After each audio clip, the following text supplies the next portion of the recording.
Hello friends. Welcome back again on the I Have a Vision Academy YouTube channel, in short, I Have Academy. So without wasting any further time, let's jump to the topic, annual financial statement. In the previous classes, we are discussing, if you remember, we are discussing about types of bills. So the first type of bill which we have covered was ordinary bill. In today's lecture, we will be covering, and in previous lecture only we have covered money bills. This is one type of money bill, ठीक है, annual financial statement, or in general भाषा budget. So in the constitution, budget, the word budget has not been mentioned anywhere, but annual financial statement is the official word added with regards to budget. It is under article 112. Money bills किस में थे? 110. So this is kind of money bill. Understood? Now, before starting this annual financial statement, how the budget is passed before the parliament, two or three things are very important. Vote on account, second is interim budget, and third is vote on credit. तो जल्दी से समझ लेते हैं, बहुत ही आसान है. Interim budget समझ लीजिए क्योंकि this is a rare phenomena. At every fifth year, Election Commission of India is mandated to conduct elections of लोक सभा, और सबके भी, बट लोक सभा के होते हैं. तो in this particular fifth year, there is not enough time to pass the full budget. ठीक है, क्यों? Because it is not sure that ruling government will continue in the to make the ruling government in the next elections. ठीक है, it means the incumbent COM will be sitting on their chairs in the next 5 years also. क्यों? क्योंकि elections में तो कुछ भी हो सकता है. So at every fifth year there is interim budget passed by the ruling party. ठीक है, इस इंटरिम बजट में वो ये सब प्रोविजंस लाते हैं कि ठीक है, अगर हम हार गए तो तब तो कुछ नहीं हो सकता. क्यों? Because if the opposition party wins the election then it will introduce a whole new budget in the parliament. ठीक है, तो ये इंटरिम बजट की वैल्यू कुछ नहीं रह जाती. ठीक है, but if the ruling government will continue its office for the next 5 years, then this interim budget is very important because half of the budget that will be introduced in the next Lok Sabha will be the carbon copy of this. ठीक है, so as there is a paucity of time, किसके लिए? COM के लिए, parliament के लिए. सब तो रैलीज में बिजी होंगे ना, तो due to the paucity of time this interim budget will be passed by the COM. ठीक है, वोट ऑन अकाउंट देख लीजिए क्या होता है. फर्स्ट वीक ऑफ फेब, ठीक है, the budget session of the parliament starts. कौन बुलाता है? प्रेसिडेंट बुलाएंगे. So as soon as this budget session starts, the first thing the COM will do is the introduction of budget or annual financial statement in the parliament. ठीक है, the very first day क्या होगा? जो हमारे वित्त मंत्री होंगे, finance minister, वो बजट स्पीच स्टार्ट करेंगे इन द लोकसभा. ठीक है, but normally what happens, it will take 2 to 3 months to pass this full bundle of budget, है ना. और फाइनेंशियल ईयर कब तक होता है? 31 मार्च तक. ठीक है, सो क्या होता है, ये जो COM एक्सपेंडिचर कर रहा है, किस में कर रहा है? In the government schemes, in the infrastructure development, in the many more monuments development. तो ये जितना भी खर्चा है, the whole expenditure that is incurred by the COM, the ruling party, it is not in the description of COM only. This COM has to take permission of parliament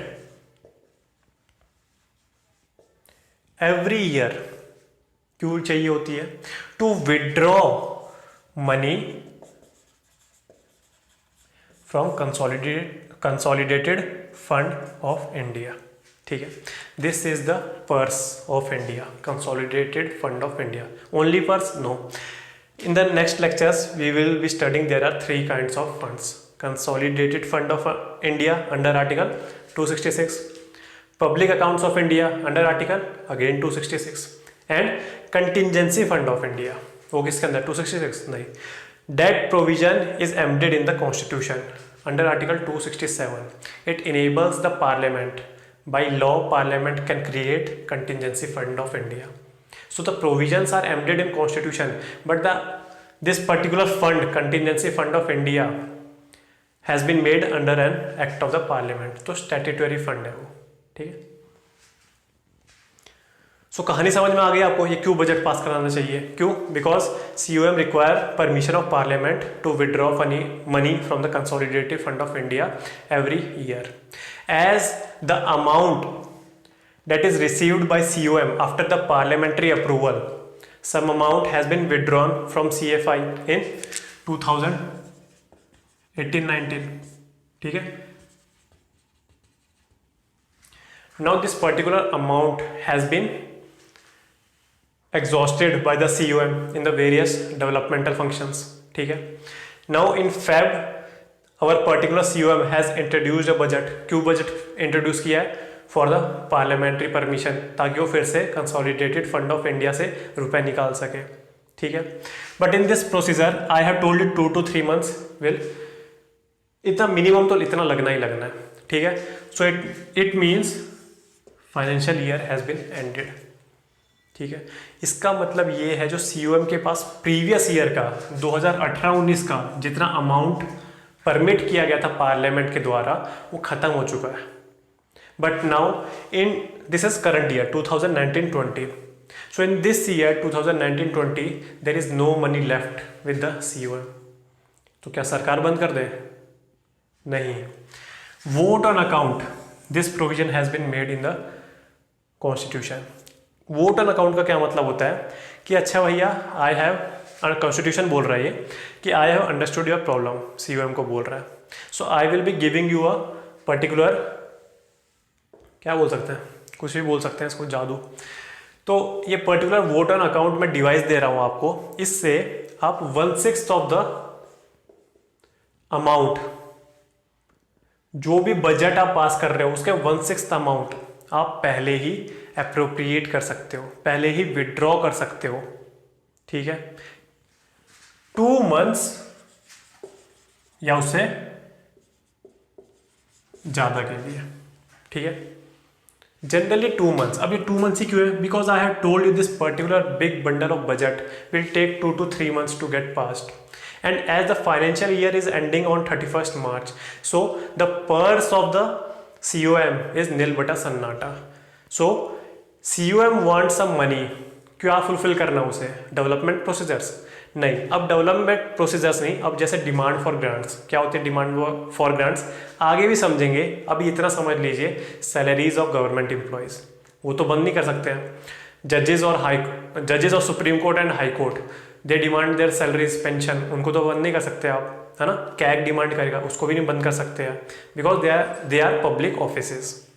so such demand for grants and charge expenditure, ये जो मैंने पूरा बताया ये था charge expenditure, ठीक है। Salaries of high court and supreme court जज, पेंशन, आर्म फोर्सेस की पेंशंस, ये सब होते हैं चार्ज एक्सपेंडिचर। और डिमांड ऑफ ग्रांट्स क्या होते हैं?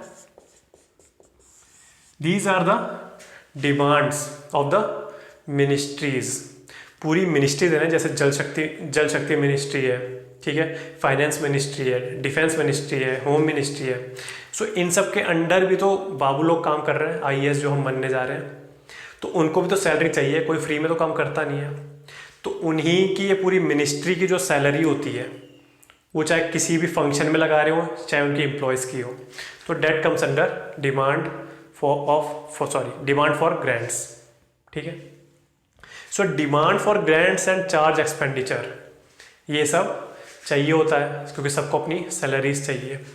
तो ये वोट ऑन अकाउंट इसीलिए पास किया जाता है ताकि जो नॉर्मल फंक्शनिंग है गवर्नमेंट की वो बस चलती रहे। पूरा समझ में आ गया आपको? सो इसका अमाउंट क्या होता है? 1/6, 2 months या उससे ज़्यादा भी ले सकते हैं जब तक बजट पास ना हो।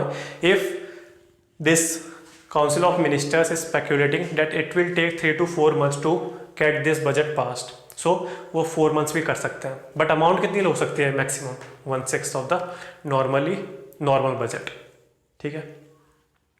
थोड़ा बड़ा हो गया वोट ऑन अकाउंट, पर आपको अच्छे से समझ आ गया होगा ये।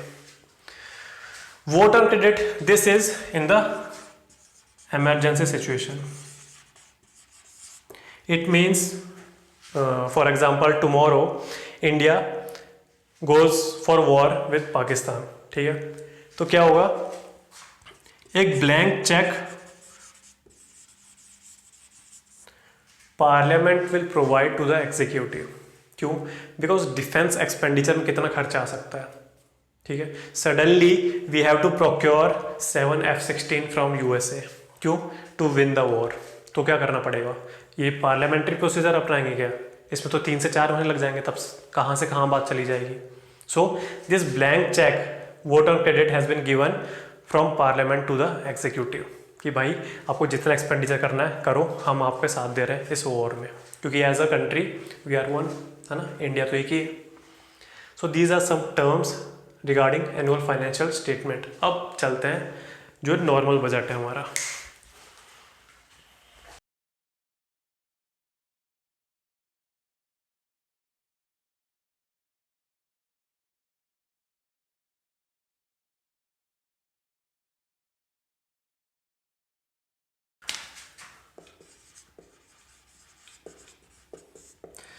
पहले तो एक ऐसे ही दिमाग में आ गई जो एक करंट अफेयर्स भी था कि now the railway budget and the normal budget has been combined. Current affair तो नहीं है, 2-3 साल पहले की न्यूज़ है, 3-4 साल.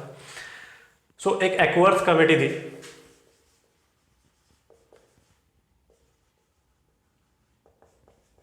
I think in 1921 this particular Ackworth recommended that there should be separate for general budget and the railway budget. तो तब से हमारे में अलग अलग थे. But in 2016 I think 16 or 17 these particular 2 budgets are combined. ठीक है. So now there is a single budget for railway as well as for general budget. अब इस बजट में बोलते हैं कि वो क्या क्या है.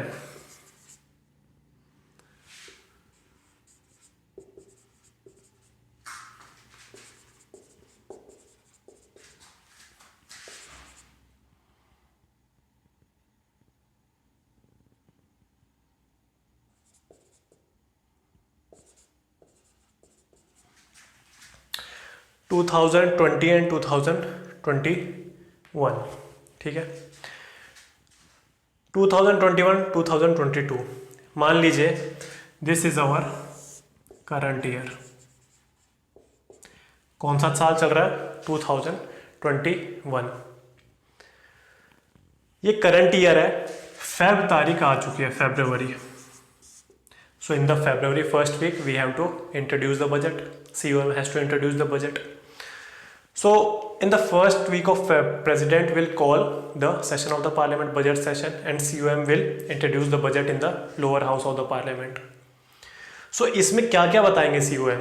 COM will give कि जो आने वाला साल है, ये साल के लिए तो आप समझिए खत्म हो चुका है. अब पर्स एग्जीक्यूटिव का खाली पड़ा है. क्यों? क्योंकि फेब आ चुका है and March 31 is the financial year, है ना. सो ये 2021 तो खत्म हो रहा है और ये 22 स्टार्ट हो रहा है, फाइनेंशियल ईयर, कैलेंडर यानी फाइनेंशियल ईयर, है ना. सो इसमें ये बताएंगे एक तो वेज क्या है आपके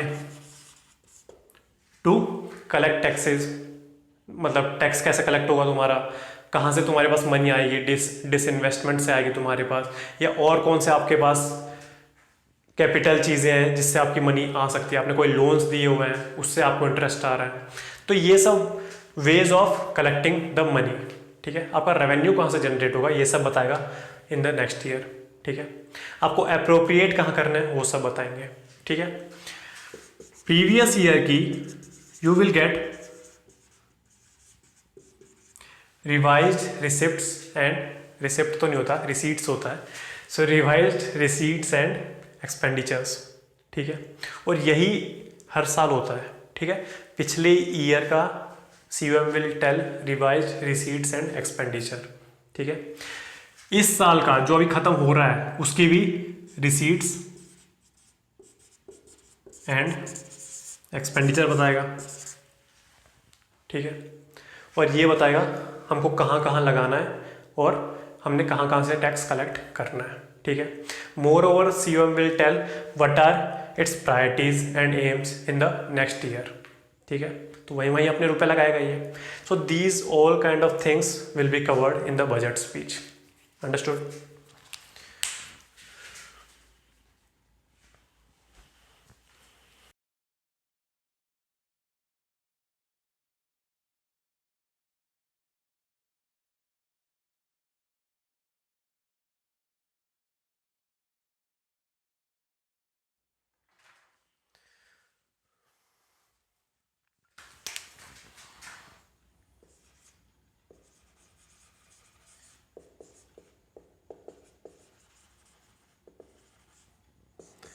So now the procedure of passing the budget. So in the first week of February, when there is introduction of budget in the lower house of the parliament, there are 2 to 3 points which I have told you before also. Money bills can be only introduced in the lower house of the parliament, that is Lok Sabha, ठीक है। Moreover, money bills can be introduced in the parliament only with the prior permission of president, ठीक है। Ascent चाहिए president की पहले ही, उसके बाद ही आप भेज सकते हो money bills in the houses of the parliament, ठीक है। जो भी डिमांड फॉर ग्रांट्स के रिकमेंडेशन होंगी वो अप्रूव की जानी चाहिए फर्स्ट बाय प्रेसिडेंट, ठीक है। इसका मतलब क्या है, मैंने अभी आपको बताया prior permission of president is required. तो एक लाइन ये भी हो सकती है कि demand for grants require prior permission of the president, तो ये भी लाइन सही है आपकी, ठीक है। सो इंट्रोड्यूस हो चुका है। The budget speech is taking place. कौन देता है budget speech? Yes, the finance minister. At the end of the speech the particular budget will also be transmitted to the Rajya Sabha only for the discussions. There is no role of Rajya Sabha apart from the discussions in the passing of the budget or annual financial statement under Article 112. इतना समझ आ गया? But yes, it will be tabled in the Rajya Sabha just after the end of the speech of finance minister. ठीक है। उसके बाद हमारी general discussion take place होगी, ठीक है। इसके बाद क्या होगा, मैंने अभी आपको बताया था COM की जेब खाली है, वोट ऑन अकाउंट पास होगा विदाउट एनी डिस्कशन। क्यों? क्योंकि उतना तो पैसा चाहिए ही। अगर अपोजिशन पार्टी भी अगले बार आएगी उसको भी इतना तो चाहिए ही होता है, और इस पर कोई डिस्कशन और डिबेट करने की चीज़ नहीं है क्योंकि ख़त्म हो ही जाता है लास्ट के एंड तक, है ना। उसके बाद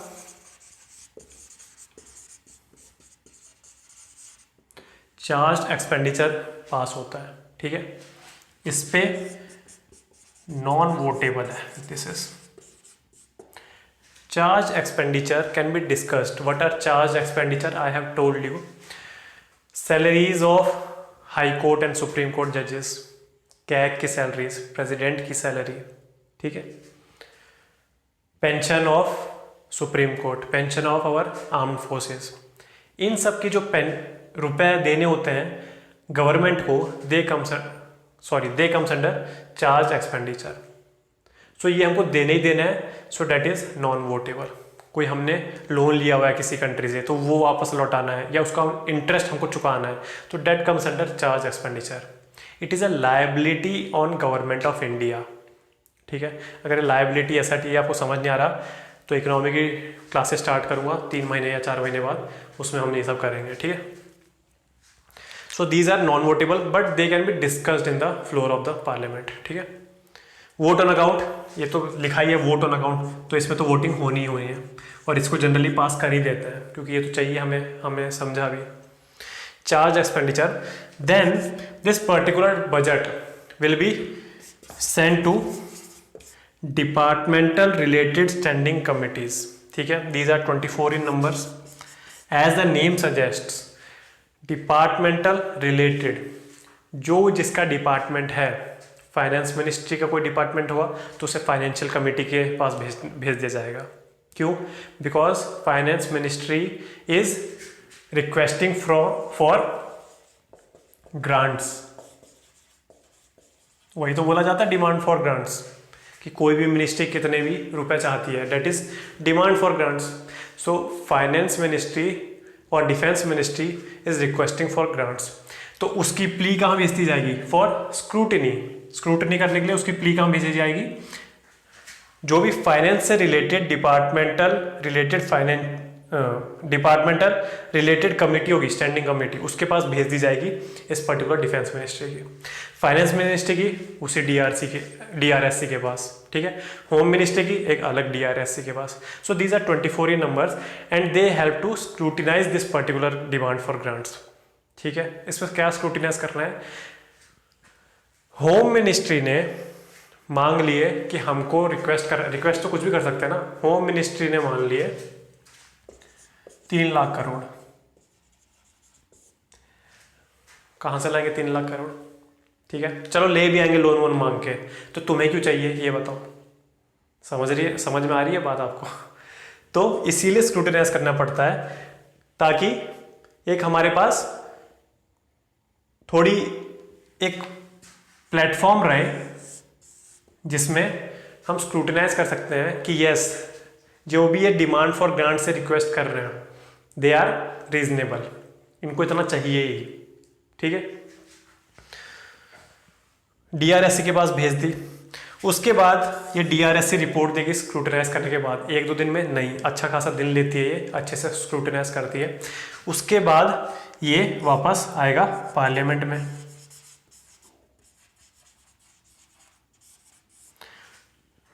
अब खेल असली शुरू होगा। क्या शुरू होगा? बहुत ही अच्छे से और एकदम जेंटलमैन तरीके से पार्लियामेंट्री बिहेवियर में एकदम अच्छे से डिस्कशन होगी। लाठी तोड़ना, सर फोड़ना, घुटना मुंह पे देके मारना, ठीक है। तो ये सब स्टार्ट होगा पार्लियामेंट में। क्यों? Because DRSC reports have now come, ठीक है। सो ये तो टेक्निकल कमिटीज है, बट अपनी रिपोर्ट कैसे देंगे कि ये वाला रीजनेबल डिमांड फॉर ग्रांट नहीं है, ये वाला ज़्यादा है, ये वाला कम है, कुछ भी बोलेंगे तो उनको कॉमन लैंग्वेज में लिख के देंगे एमपीज़ को, और एमपीज़ यहाँ अपना काम स्टार्ट कर देंगे, ठीक है। तो ये तो इनफॉर्मल चीज़ें हो गई। क्या कि जो भी मैंने आपको बताया मजाक में था, पर फॉर्मल चीज़ें भी हैं कुछ, जैसे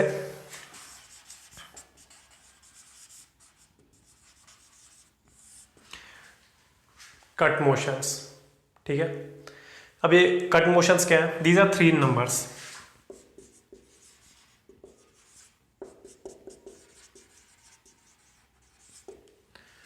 पॉलिसी कट, इकोनॉमी कट,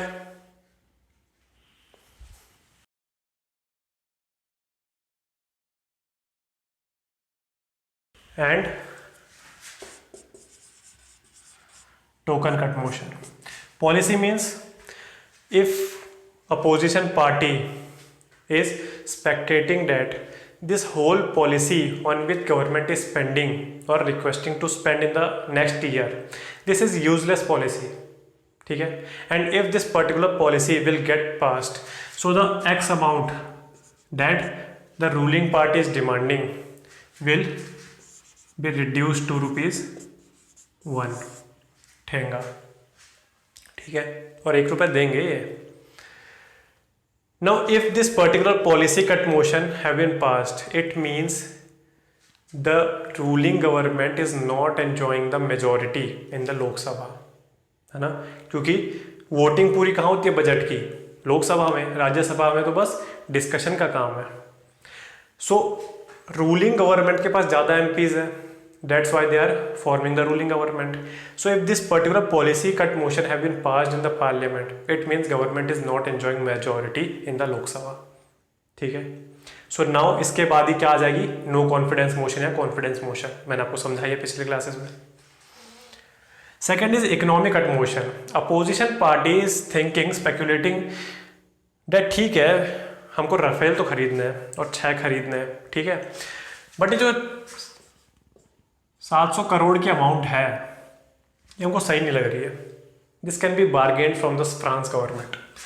ये हमको लग रहा है मुझे 6 करोड़ में आ जाना चाहिए अगर हम बार्गेनिंग अच्छे से करेंगे तो, ठीक है। So the position party is bringing economy to the expenditure, कि आप इतने में लाने की कोशिश करो।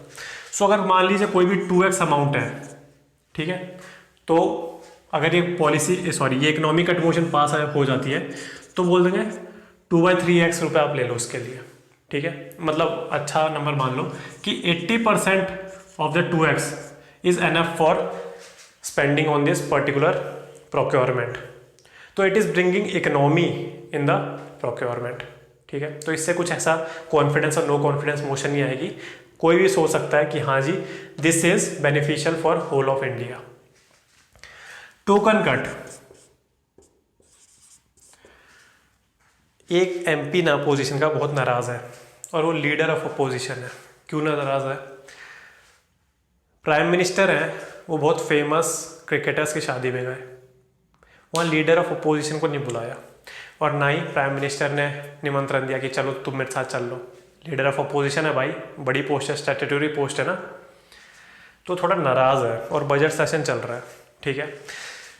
तो वो शादी में वो जीजा काम नहीं करता हो, तो वही ये काम इसका है।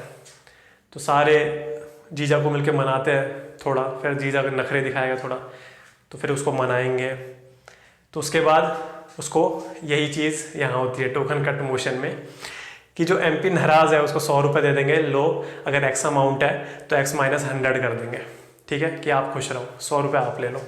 तो जितनी भी अकाउंट पॉलिसी के लिए होगी उसमें से 100 रुपये माइनस कर देंगे, ठीक है। मतलब आपको एग्जाम्पल से समझ में तो आ गया, कोई गुस्सा नहीं होता पर समझ में आ गया ना आपको।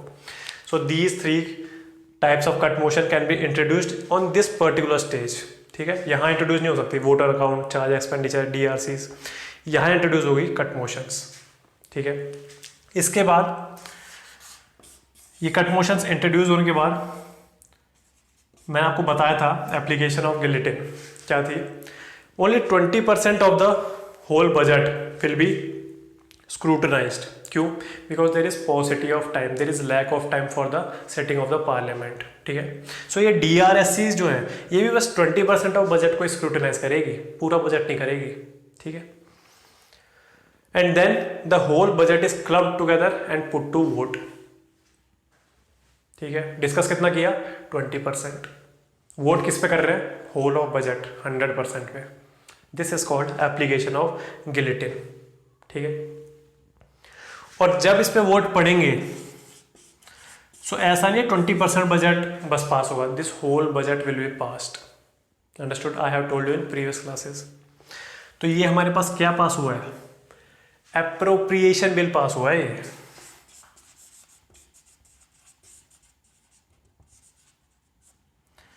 Appropriation bill. ये मैंने आपको बताना भूल गया शायद से, कोई नहीं अभी बता देंगे।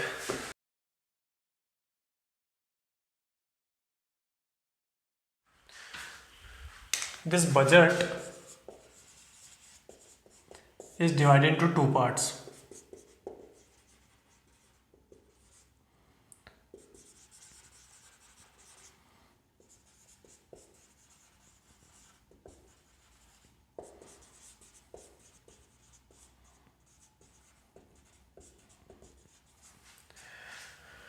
The revenue part of the budget, the sources of incoming of money in the consolidated fund of India.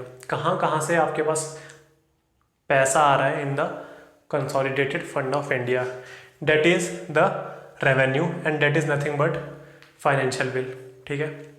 दूसरा है एक्सपेंडिचर, ये जो आपको रुपए मिल रहे हैं, जो भी कंसोलिडेटेड फंड से आप रुपए निकाल रहे हो, ठीक है, तो ये जो निकालने की परमिशन है आप जहाँ जहाँ लगा रहे हो इसको बोलेंगे एक्सपेंडिचर पार्ट, और इसी बिल को नाम दे दिया एप्रोप्रिएशन बिल। तो ये सब जो हम माथापैची कर रहे हैं यहाँ से यहाँ तक पूरी कट मोशंस लगा के, ये हम पहले एप्रोप्रिएशन बिल पास करते हैं, ठीक है। Now this can be your statement in the preliminary exam of UPSC civil services. क्या कि the financial bill is passed before the appropriation bill while passing the annual financial statement. So this is true or false? This is false. First we have to pass the appropriation bill and then only financial bill will be passed in the parliament, ठीक है। The moment appropriation bill will get passed within 75 days, financial bill will be passed. I think कोई finance act है, उसमें ये दिया गया है कि you have to pass the financial bill within 75 days, ठीक है। And then after it will get transmitted to Rajya Sabha, and Rajya Sabha within 2 weeks और 14 days, मुझे अच्छी तरह याद है, I think it was CDS exam. So उसमें क्या हुआ था, ज़्यादातर मतलब जो न्यूबीज़ होते हैं, न्यू कमर्स होते हैं, ये याद करके जाते हैं 14 days, और UPSC ने आंसर में ये दे रखा था ऑप्शंस में कि Rajya Sabha has to pass the bill, money bill within, तो लिखा था 1 week, 2 week, 3 week, 4 weeks। तो ठीक है, नॉर्मल ये इतना बड़ी बात नहीं है, फिर भी आप थोड़ा ध्यान रखना, 2 weeks और 14 days। और Rajya Sabha is bounded to pass this money bill, क्योंकि उसके पास कोई रियल पावर्स नहीं है रिगार्डिंग मनी बिल, ठीक है। So this was whole of annual financial statement. आज इतना ही रखते हैं। In the next class we will be talking about the types of fund, consolidated fund of India, public account of India and contingency fund of India, ठीक है। तब तक के लिए if you are lacking our content, then please like this video, share it with your friends and subscribe to our YouTube channel. तब तक के लिए गुड बाय, जय हिंद।